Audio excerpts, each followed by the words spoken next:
Loose Women, the podcast, is brought to you by Mecca Bingo. Home of bingo besties, where fun and friendship come together, just like best mates. MeccaBingo.com is the home of legendary bingo. I love being let loose with me dobber. We all love a win, and the Mecca Prize Promise brings 3 games a day, and everyone who plays is a winner. Players must be over 18. Terms and conditions apply. Go to meccabingo.com for details, and please be gamble aware. This episode of Loose Women, the podcast, contains some adult themes, and we'll be discussing such topics like bullying. meccabingo.com, sponsors of Loose Women. Hello and welcome to Loose Women, the podcast, with me, Judi Love, and Gloria Hunniford. There we go. I taught her how to say all of that. Do you know what? What I should say is the wonderful. Now you're getting over the top, Judi, No, so babes, let's just keep it calm. It is you. So listen, today Gloria and I is going to be answering your questions, aren't we, Gloria? I have to say, there have been some fantastic questions sent in, and that's what we want in this programme.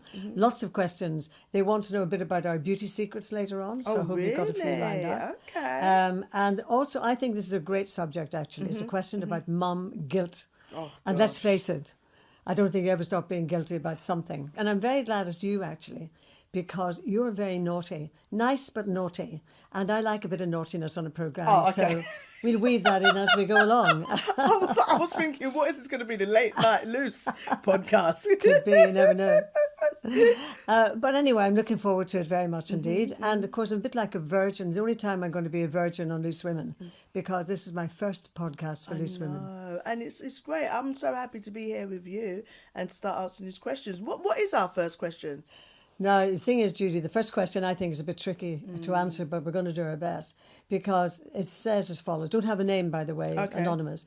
How can I tell my mother-in-law that she's too overbearing with my new baby? Oh. Mother-in-law, in this case, might be an issue for her. Yeah. She turns up uninvited and keeps telling me how to care for my daughter. Wow. Now, that is difficult. Speak to your husband and get him to speak to her. It's his mama. Do you know what I mean? Like, Yes. I understand it might be the grandma's first grandbaby and maybe she's really excited. But as well, you never want to take away that moment from a new mum. You're nervous anyway. So if you then got your overbearing mother-in-law, it's going to make you feel even worse or question. It might even feel like she's questioning her ability to look after the baby. In that instance, so that you're not too rude, me personally, I would speak to my husband and say, you check your mama. But, you know, sometimes I don't think that mama would actually listen particularly to her son, because she's now thinking, this is my first grandchild. And the thing is, I mean, because you're not old enough to be a grandmother yet, but I am a grandmother too. I could be, but my children are a bit young. Yeah, but I mean, I've had that experience. And I've got 4 blood grandchildren on my side. Yeah. And then my husband, Stephen, he had many on his side, because we had 10 grandchildren altogether. Wow. So quite a lot of experience. Now, here's the difference, I think. When my daughter had children, when Karen had children, you know, I felt, rightly or wrongly, that I had an automatic right almost to call in any time I wanted. And I used to, for example, if Karen was working, I could call in, see the grandchildren, read them a story, put them to bed, and she wouldn't even know that I'd been there. But that's because we had a very close relationship. Yeah. She loved it when I went to see the grandchildren. Now, when Karen sadly passed, now we're into, in this case, not a mother-in-law, but a stepmother. And, you know, with grandchildren, the parameter changes, because no longer did I have the right just to say, oh, by the way, I'm picking the children up on Wednesday from school. I'll take them for tea and then I'll drop them back about 6 o'clock.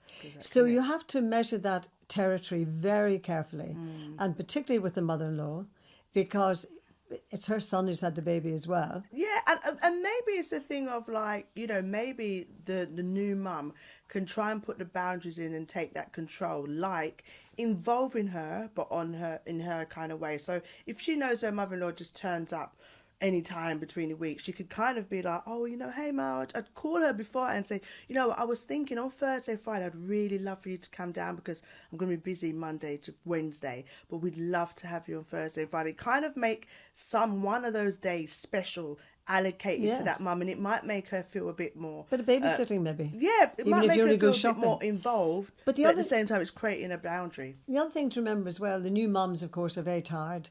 And if it is a first baby, you're really trying to learn yourself how to Exactly. bath the baby, how to handle it. And it's an unknown territory for Yeah. that first-time mother. Yeah. Whereas the grandmother in this case will think, well, I've done it all. I've had X number of children and I've done it all and I have something to offer.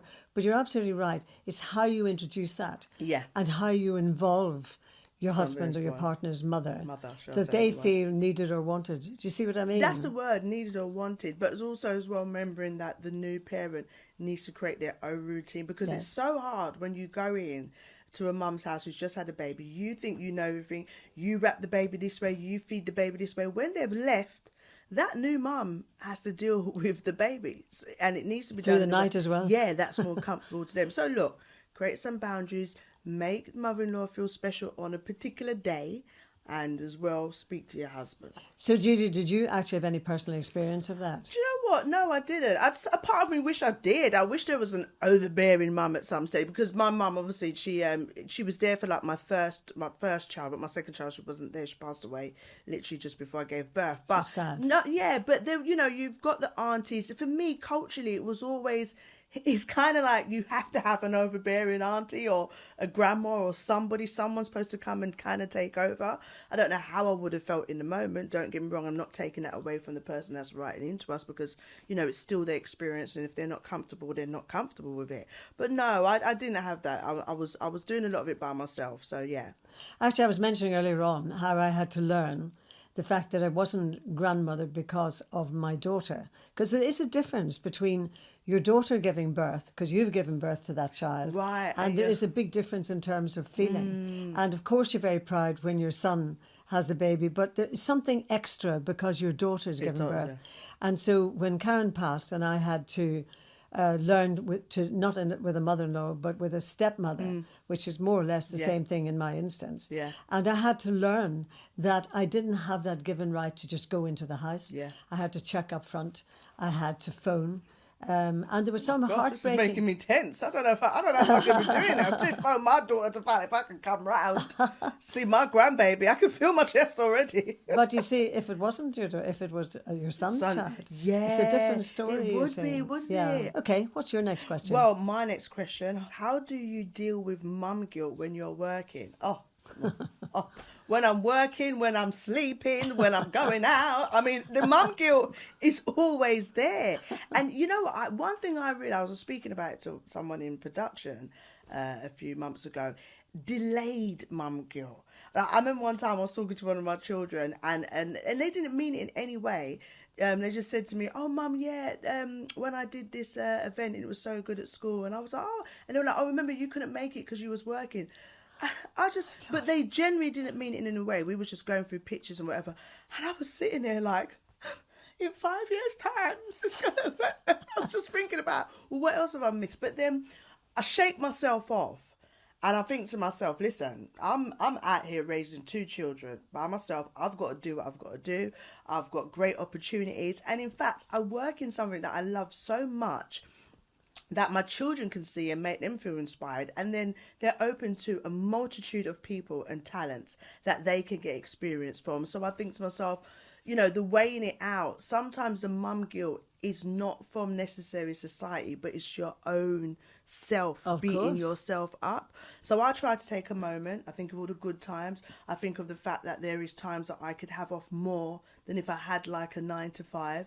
When I do 12 hours, I make sure I get home the next day, and I will always cook like a meal. That's my thing. As soon as I'm off, I'm cooking everything. Like compensating almost. Yeah. Yes. And, you've got to find your own way to navigate that feeling, because it is about self, really. Well, I always think that there are 2 layers in this. It's helping your children understand, in your case particularly, why you have to work. Because if you're a one-parent family, you've got to pay the mortgage, you've got to buy the food. And I think it's important to talk to children to say why you have to go to work. Yeah. The other side is making sure, from my point of view, I always made sure that I had the right people to look after my children. Yes. And I used to choose older people as babysitters rather than young, maybe that, I'm not criticizing young people, but if you're 18, 19 or you're an au pair and you want the phone to ring because your boyfriend's going to ring you, you know, there's all of that sort of in between. But when you have an older person, actually, because they have stopped working in a lot of cases,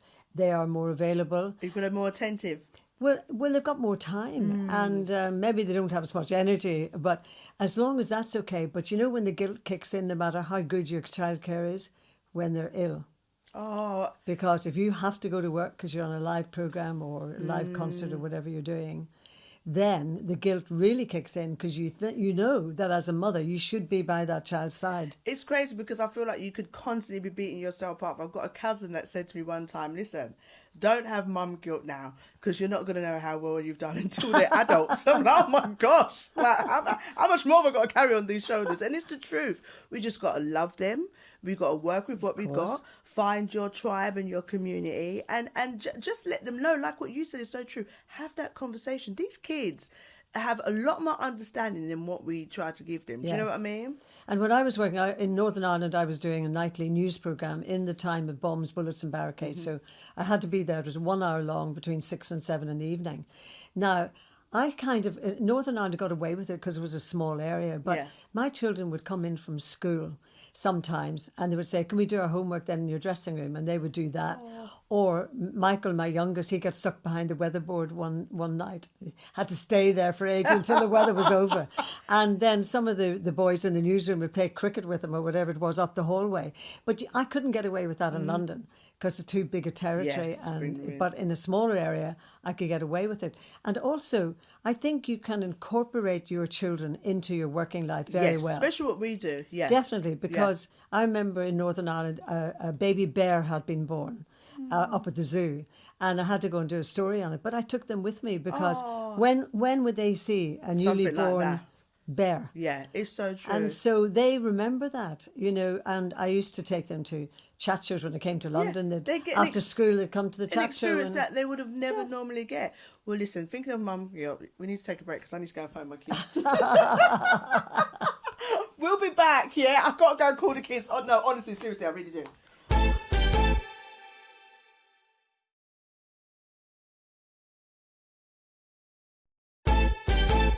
We are back and the children are fine. Thank goodness for that. Otherwise, we'd never hear the end of it. I know, keep it real. You know, it's like, where are you? What are you doing?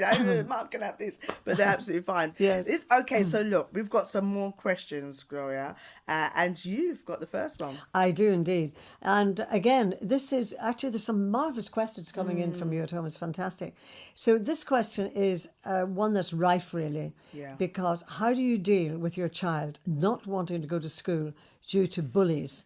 Now, bullying is such an upsetting subject. Yeah. She says, my son is 7 and is absolutely refusing to go in. Wow. Now, I think looking back, I was lucky that, to my knowledge, my children weren't bullied. I didn't have to deal with it as a parent. But I've always believed when I hear stories about it, you have got to deal with the school. Yeah. Because whether I'm right or wrong, I believe that whoever's in charge of that school, they have a duty of care, absolutely across the board. And yes, as parents, we have a great duty of care and love and all of that. But it's impossible, I think, for a parent to deal with bullying from a home scenario. You've got to deal with the school. It's got to be talked through. And what do you think? Yeah, I think you're definitely right. And I think it's really at that time to kind of understand what your child is going through, what it is about their individuality that's making them feel that they stand out, and celebrate that. You know, unfortunately for bullying, it's always, I think it's those that are uncomfortable with somebody else's greatness, uniqueness. It's just something that they can, you know, pick on because maybe they don't have it within their self. But I think the main point, because the child is in the school all those hours, you need to find out what that school is doing. And take it even further, I would say to parents, especially now my kids are teenagers, the schools you're looking at for your children to start year 7, you need to look at their bullying policy beforehand. You need to read the reviews about how they deal with bullying, because trust me, if there is an issue, it will come up in parent groups, it will come up on reviews, and have those conversations. We need to get to the stage where we're not waiting until it happens, but finding out about these things beforehand. And I think that mum answering this question shows how much she cares, how much she's worried, and how much support she wants. Find out if there's maybe any of his friends that are going through the situation, or their parents have dealt with it as well. You know, it takes a community to raise a child, you know, a village, as we'd say. So get other parents who are also friends with your child and see if you can have a quick conversation together. But go to the school. Do not stop going to that school. At the end of it all, if a school gets a terrible reputation, for example, for bullying, you know, the people in charge have to address that somehow. Now, I know it's it's governors as well. It goes to the governors. Of course it does. But also as well, find out your child's social media, because your child might come and say he's getting bullied in year 7, but it might not just be in the school. You know, they could be doing this outside of school. And this is the loophole that parents are having to fight, because when it's outside of school, not saying all, but some schools might be like, well, you just have to restrict his social media content. You have to do this. But if it started in the school, it's still their issue. So look at their phones, look at their, you know, their internet, how much people's trying to contact them, and try and regulate that as well as much. And find groups as well that can support you as well. See, I would go a bit further than that as well. I cannot understand, being honest about this, and maybe I'm just behind the times or something, but I can't understand why schools allow phones in school. Because just let me say what I think. Because I was lucky enough once to go to a function at Downing Street, which was a great treat to go into. But the first thing they asked us for were our phones. Exactly, and we're they were adults. put in little niches, and you were marked up or given a ticket the way if you're handing in your coat. And I just think, I mean, yes, I can understand why some children have to have phones for coming home, so you know they're safe and got on the bus and etc., etc. But I think in school, I don't understand it. Because that's where a lot of the stuff always starts. Like I'm lucky and blessed enough. My son's school does that. They've now brought in a policy that no schools, and there's no phones in schools, and it's only a few, you know, because you have to buy these pouches and stuff like that. So I think it's really important that is a conversation that's constantly had, because that will restrict a lot of outside contact and influence. But you know, like we said, Gloria, I keep going to call you Auntie Gloria. You can call me anything you like. I answer it's to just it. tradition for me, and I've got an Auntie Gloria. But yeah, you know, it's about her speaking to school, also addressing if there's any social media bullying, and maybe finding a community of other parents and speaking to her son or daughter's friends' parents and seeing whether there's something they can do there. When my grandchildren, for example, come, and when they were much younger, they're grown up now, but they were much younger. And, you know, I'd go to the trouble of making dinner, and I was so thrilled to see them, excited to see them. And then I'd find one of them even under the table, you know, messaging away. And in the end, I actually banned the phones because I couldn't bear it. And I also, if I'm being, again, very truthful, I'm glad I'm not rearing children at the minute with social media, because I think the dangers of that for young children, and, you know, children seem to be younger and younger getting their phones or computers, and they're learning through computers at school, that's the other thing. But, you know, maybe computers at home or computers in their bedroom, phones going to bed with them at night. I honestly don't get that, because a parent has to be a parent, and children like to know the parameters. Yeah, they knew the boundaries. It's a very hard one, and it is. And I think it's good that so many more people are speaking about their worries and their concerns. And in fact, you know, this has been a very touching conversation about bullying. If you do feel that you have been affected or need any more advice, please go to itv.com/helplines. I have to say, whoever sent in this question, I feel for you, because 7 is a very vulnerable, hard age. Well, it's year 7. They're in Was it year 7? I thought so it was they're about 7. 11. Oh, year 7. I'm so sorry. Yeah. But either way, you're right. 7. Let's not act like it's not happening to 7-year-olds, 11-year-olds. Either way, it's very, very Yeah, heartbreaking. year 7 is even more strong, isn't it? Yeah, of course. Yeah. Right, so the next question is from Ali. What are your beauty regimes, and what do you all do to keep fresh looking? Oh, I'm going to let you answer that one first. I call the makeup team. That's what I do. If I can keep it real with you. Do you know what? It's like, I never used to wear so much makeup. It's only Really? Yeah, no. I was very like a lip liner girl, an eyebrow and pencils. That's it. Never the lashes and everything? No lashes, no foundation or anything like that. So now I definitely got to a stage at first, you know, in the first couple of years doing TV, it was very much like just wash my face and use some wipes and that's it. But now, as I'm getting a bit older and I'm doing more filming, so you're wearing more makeup for longer, I'm really conscious about my eyes and my pores. So I wash my face with a nice clear face wash. I really like one that's got no, like, you know, all the extra perfume and all that. No, just a really, really nice clean one. And then I use like a balm, like this like a minted balm, and I put it on my face and I let it sit for 5 minutes. Then I wash it off, and then it's got this rag with it, and then I wash it off with the rag. I mean, honestly, Gloria, this is like an hour, 45 minutes to an hour. Is it just your face, or do you sometimes do the whole body? Just my face. I do my face, and then I might get in the shower and do my face again. So I've done the balm.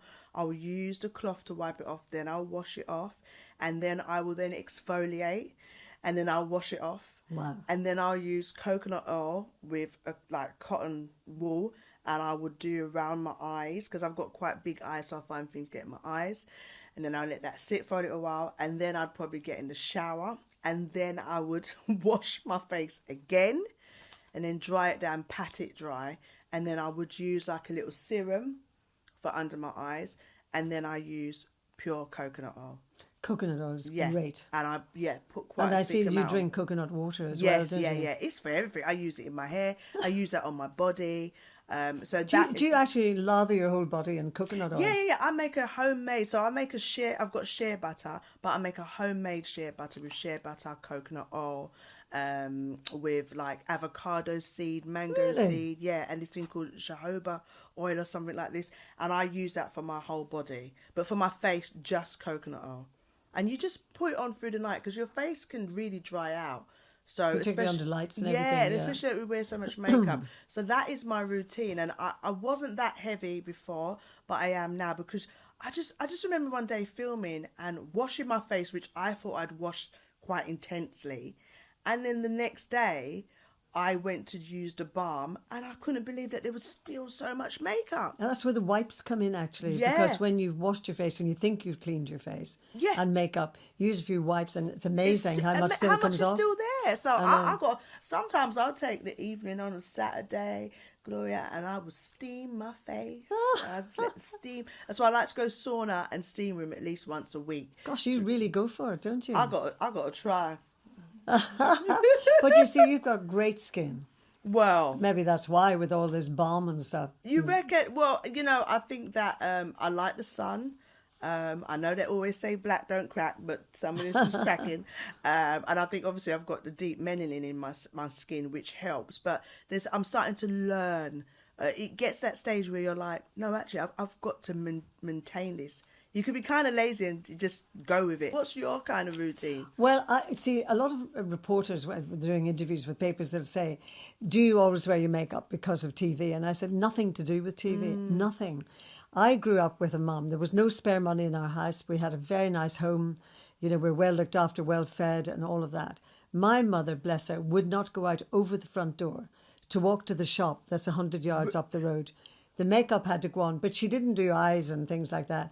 But she always had a cheap old cream, bless her, that's supposed to be very good. I'm not going to give adverts on this, but a cheaper cream. That she put it on all the time, and she'd wear some rouge, as she called it. Oh, a little cheap, and always a bit of lipstick and a bit of powder, and always comb her hair. And she would never go over the door. Now, here's the thing with me.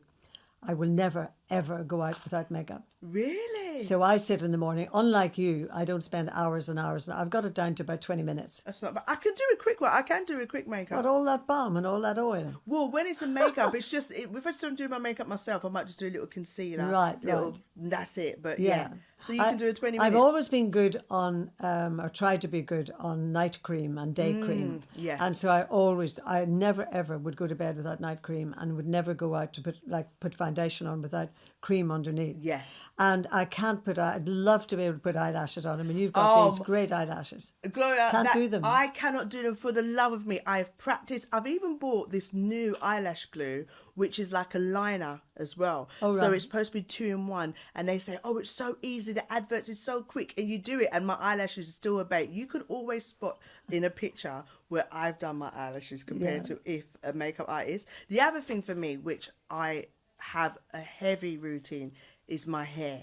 Like, I realised, I was saying today, I've had this hairstyle, well, only a few days. I changed my hair maybe 4 times a month. Do you? Yeah, Yes. I do. I think that is definitely one of the black girl magic beauty that I have. That is a blessing. Even though when I was younger, my afro hair I felt was something not accepted. But now in my 40s, my hair is just, I can come on TV with my hair in an afro. I can wear a weave. I can wear a wig. I can do so much with it. And culturally, that's what we do with our hair, because we have to have hairstyles that are protective. So if we've got our natural hair, wintertime we like to put it in plaits, or we like to put it in weaves. And then if we've got a weave, we can add colour, we can have it short, we can have it long, we can do so much. And I was looking through this month when I realised last month, March, I'd done like 4, 5 hairstyles. That's great though. Yeah. And that's what you can do now in modern society, can't you? Yeah. But even before modern society, culturally, that's what we would do. Yeah. Well, you see, when I was young, my mother would never let me grow my hair. Really? No, she wouldn't. Don't ask me why. And in those days, you did what your mother and father told you. So I never grew my hair. And when we used to go to the pictures in Northern Ireland, I lived in a small market town, and we had 3 cinemas in our town. Right. And we went to the pictures, as we called them, all the time. And we saw lots of films then where you would have the princess and you would have the handmaiden.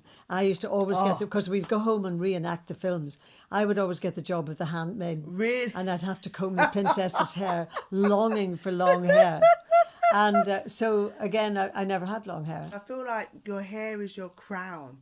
You know what I mean? Like that defines, how you might be feeling, how you're looking. And I definitely will look at somebody. My family would always look at me. And if my hair is not on point, I think they'd feel like, what's going on? Yeah. But today, our hair's on point. So Good. And I've always been pretty fastidious about my hair. I was always, because I've been working since I was 7. I've done television at the age I am of 80 plus VAT. I've done quite a lot of centuries, I almost said, but I don't mean that. I mean decades of worrying about hair. And then when I met and married Stephen, who owned this fabulous salon in Bond Street, or not there anymore, in New Bond Street in London, I remember Karen, my daughter, saying to me, "Oh my God, you have died and gone to heaven.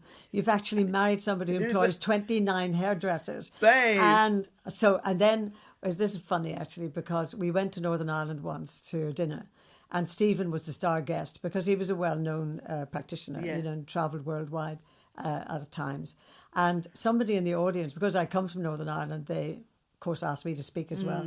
Somebody said, "Do you ask your husband to do your hair? Would you ever waken him up in the morning and say, 'Can you do my hair?'" And I said, "Listen, I go to work sometimes at 5. I've got to get up at 5 o'clock, leave at 5:30 to get to the studio, whatever it is. It's a 2.5-hour journey. Would I ask him to do that at 5 o'clock? You're damn right I would." Sure, I love that, because I was thinking, are you? But yeah, I would do the same thing. Well, Gloria, it's time for the break, and after which we've got our question from our celebrity guest, plus our star question. That's our favourite from this week's selection. But we don't know what it is yet. We don't know. Okay. It's going to be juicy, probably.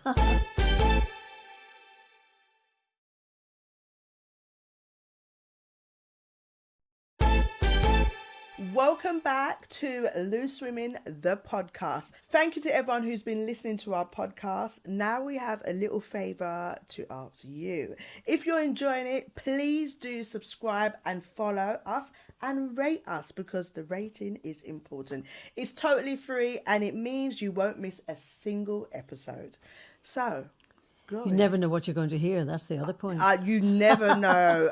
Listen, they don't want to get me and you on the Tuesday one, because that 45 minutes is not going to be enough time. Do you know what I mean, girl? It is so great to be here with you. How are you feeling? Are you enjoying lovely. it? I'm glad I'm doing it with you, because we always have fun in the programme anyway, on the daily programmes. I know. And so it's nice to be able to relax and talk a bit more about, because on the programme obviously there are 4 of us, and we're tied to time and commercials and things, so it's quite nice to sort of have a bit more time to relax. It is, and you're just a legend. And you know what, not a lot of people know, but I'm going to say this is off, like I didn't even say I was going to say this, but I'm going to say this to you, you're not going to read this.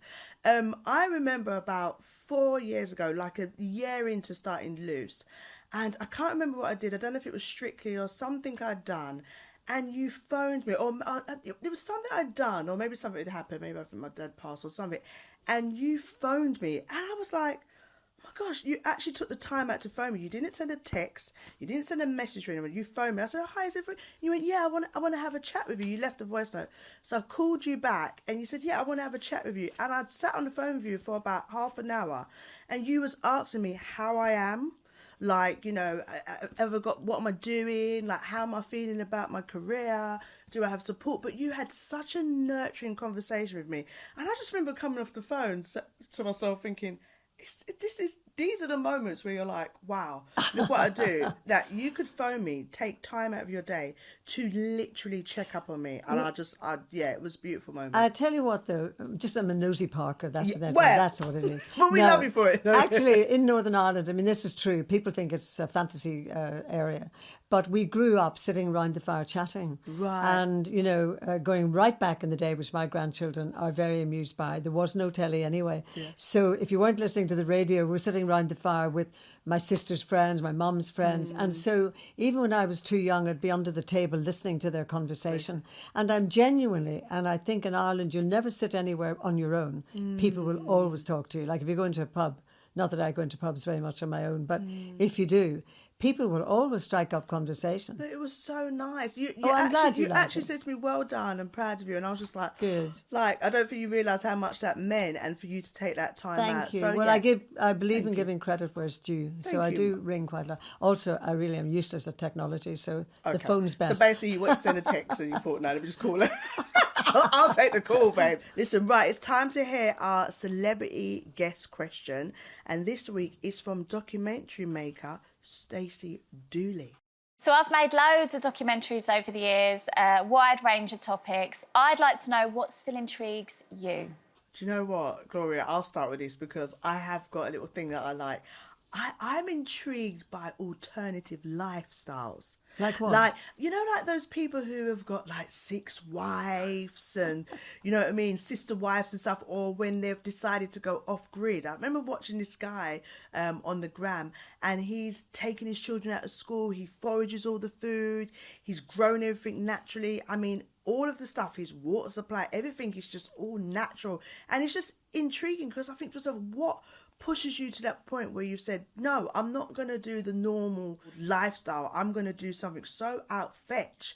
Like, you've got to be quite an individual and quite confident in yourself. And I just like to hear about those stuff. But you are that person. I mean, you're a bit way out, you know, with a lot of the programmes you do. No, but seriously, when you're in comedy, you go way out. I suppose so. You pick up on topics and stuff like that. But I think it's still in the norm of like, having a job and whether our job is like in entertainment, it's still like the norm. But I'm talking about really out of the extreme, which doesn't seem like the norm. I really find that quite interesting. You might be one of those 6 wives one day, you never know. Anyway, a lot of mine tends to be related because I've been working for a long time, since I was 7. Yeah. And I've been doing a consumer program, for example, for 17 years. Okay. Ever since the first financial crash. Now, I'm totally intrigued by AI because as we move forward, it's not that I'm knowledgeable about it yet, but what I do know that although it has good things to be done through it, it has terrible things to be done in terms of scams. Because our program as Consumer Issue, you know, going forward, you will not be able to know whether your letter from HMRC is from HMRC or AI. But the other thing that intrigues me totally is the way the scammers can do the most outrageous things. For example, the worst that I've heard of in 17 years was this man who went away on a sabbatical of some sort and said to his neighbour, would you look after my house for me, as you would while I'm away? And the neighbour rang him up after 2 weeks and said, John, you didn't tell me that you were going to have all these changes made in your house. And he said, I'm not. And he said, well, the builders are in there knocking down walls, making changes. Anyway, cut the story short.